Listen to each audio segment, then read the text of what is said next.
Hi, the movie I'm going to talk about today is Eternal Sunshine of the Spotless Mind, starring Jim Carrey, Kate Winslet, Kirsten Dunst, Elijah Wood, Mark Ruffalo, and it is great. I've always heard of it. I've always heard how great it was. And last night I watched it for the first time, and incredible.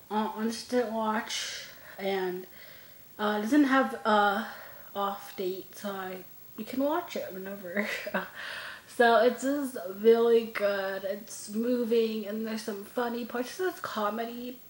It's a very loosely based comedy. Not like that funny. It's more like just a little kind of sad. It is, and dramatic. Jim Carrey can do dramatic. He's done that before this. But it is such a good movie though. Him and Kate Winslet are perfect together, and I never thought like that would be a possibility.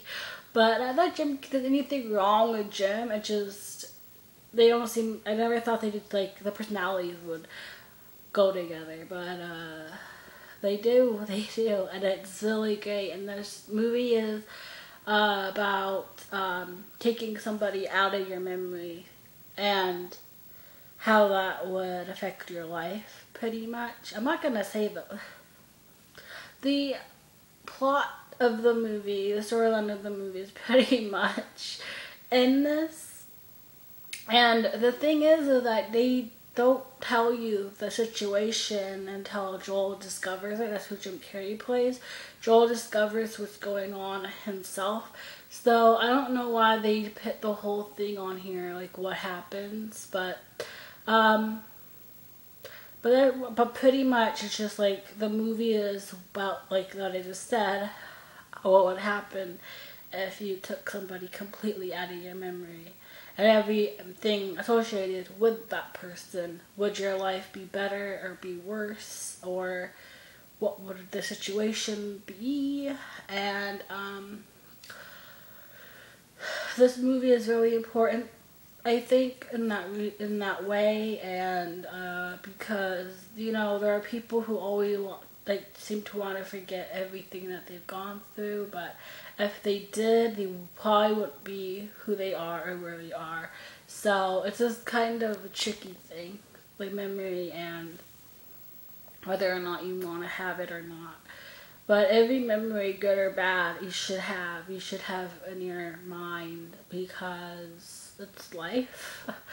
Life is good and bad, up and down, and so gotta roll with it as much as the best as you can.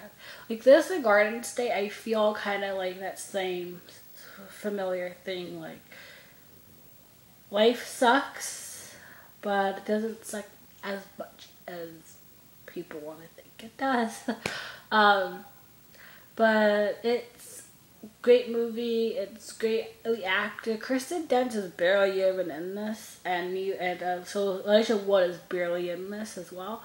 Remember when this was being promoted and they had Kirsten and they had Elijah do interviews for it, but they were like hardly in this. I don't know why they were promoting them too, but I guess because he had the name, I don't know. But Mark Ruffalo had no interview, I don't believe, during this, and he really had nothing. I mean, his part's really small too, but it's just really a good movie.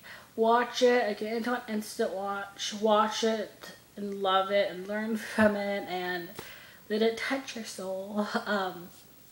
I did cry a little at this at one point. Just really good. So, that is all. Goodbye.